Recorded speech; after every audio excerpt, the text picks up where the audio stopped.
हा बरं, हे बघा पाटील, आमचं असं पहिल्यापासून ठरलंय की मुलाकडे ऍटलिस्ट 10 लाखाचं पॅकेज, एक मस्त 4 व्हीलर, स्वतःचं घर आणि थोडीफार जमीन त्याच्या नावावर असली पाहिजे, तरच आम्ही तिथे मुलगी देऊ. आणि हो, गाडी मर्सिडीज असली पाहिजे. बर बर. आणि हो, लग्नाचा, हळदीचा, जेवणाचा सगळा खर्च इक्वल करणार आहोत आपण. हे मला पटलंय, सगळं इक्वल पाहिजे. हो तेच ना, लग्न दोघांचं पण आहे ना, मग खर्च एकट्याने कशाला करायचा? हे आपल्याला पटलं, सगळं इक्वल पाहिजे.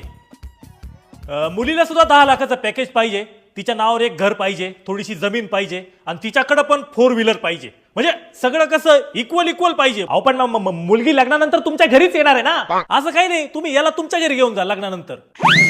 सगळं इक्वल पाहिजे ना. कोणत्या गाडीवर आला तू? मी प्लॅटिना.